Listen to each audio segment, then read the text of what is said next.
ये देवान सिंह चौहान है, चंद्रिका सिंह चौहान का बेटा।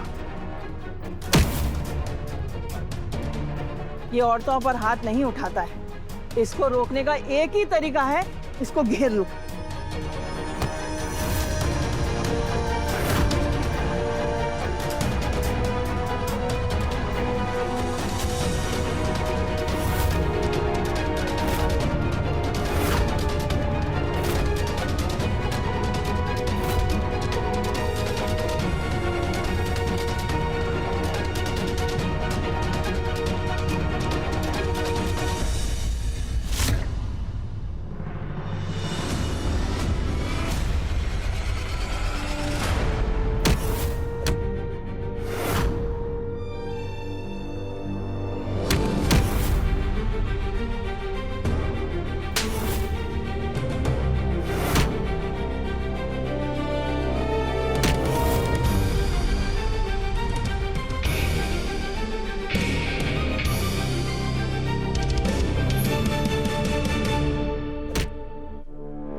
वसु ये सब झूठ बोल रहे हैं। मैंने तारे के खिलाफ कोई कंप्लेंट ना की, शिकायत वाले फॉर्म पे अंगूठा भी मारा ना था।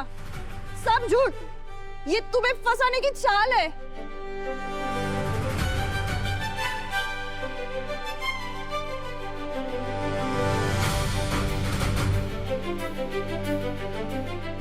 तब आपका ये झूठा खेल खत्म।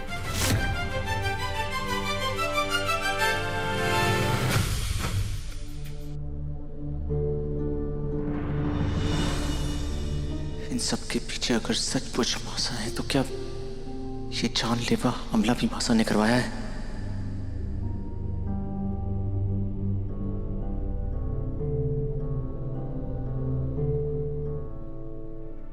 आप सबका बहुत बहुत धन्यवाद। Thank you.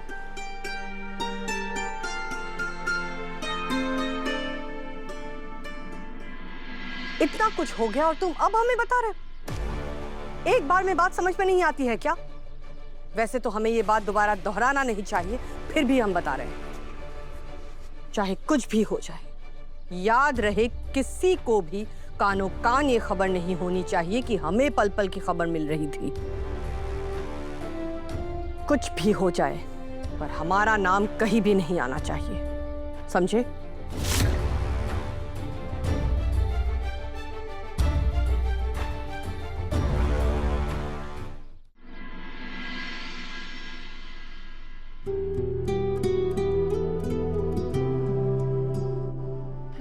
आज आपने एक बार फिर साबित कर दिया देव सर कि आप हमारे पर कभी कोई आंच ना आने देवेंगे।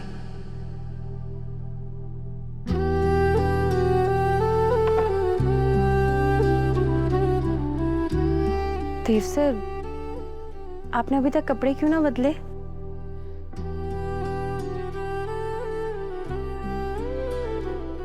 सॉरी वसु, मैंने किसी और का गुस्सा तुम पर उतार दिया। आज अगर मैं समय पर नहीं पहुंचता तो खुद को कभी माफ नहीं कर पाता।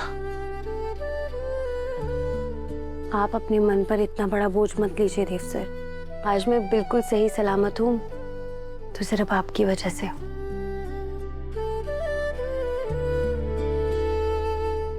समझ नहीं आ रहा कि आखिर ये सब चल क्या रहा है। मुझे तो भी यकीन नहीं हो रहा कि तुम्हें बार बार परेशान करने वाला कोई और नहीं मेरी मासा है।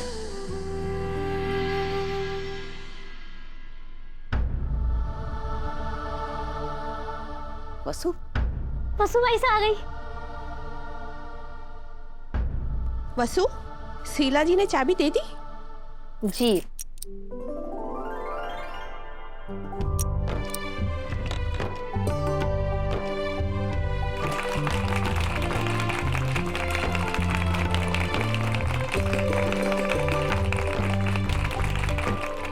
वसु, केसर जी ने जो शिकायत दर्ज कराई थी उसका क्या?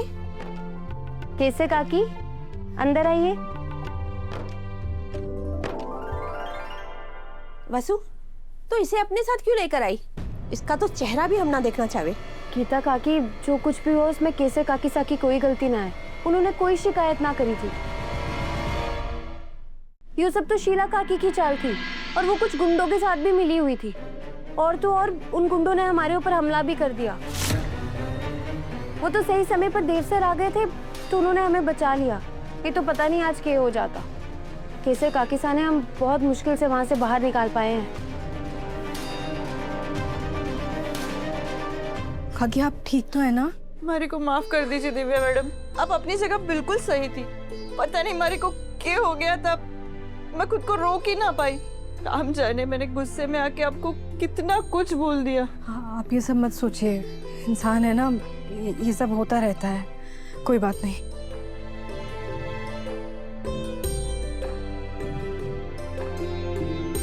केसर काकी, लेकिन ऐसी क्या जरूरत थी जो आप बार बार अपना फोन देख रही थी?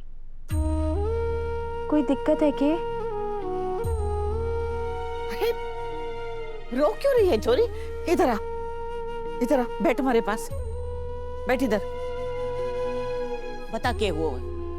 जो भी बात है दिल खोलकर बताइए काकी, सब अपने ही है यहाँ पर। हाँ केसर, तकलीफ बांटने से कम होवे। असल में दादी साहब, हमारे धनी को गए 15 साल हो गए और उसके जाने के बाद परिवार के नाम पे बस मेरी बेटी है।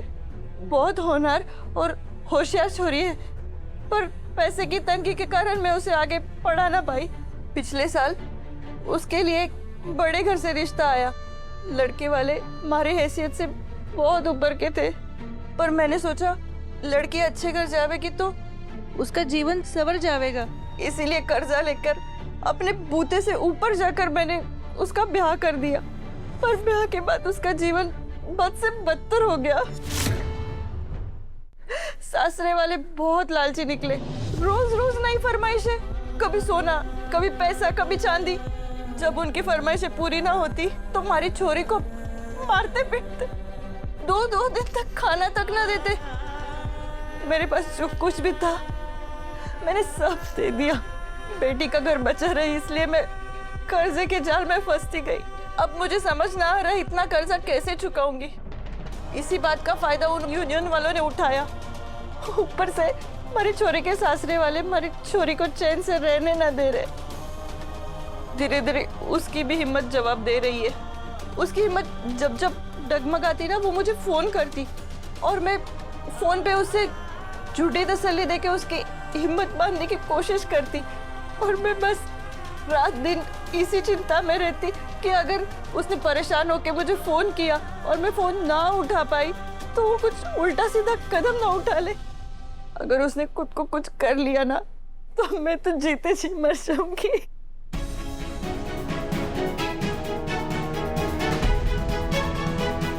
केसर काकी और उनकी बेटी की परेशानी का कोई ना कोई हल तो निकालना ही होगा। मैं इन दोनों की हिम्मत टूटने ना दूंगी।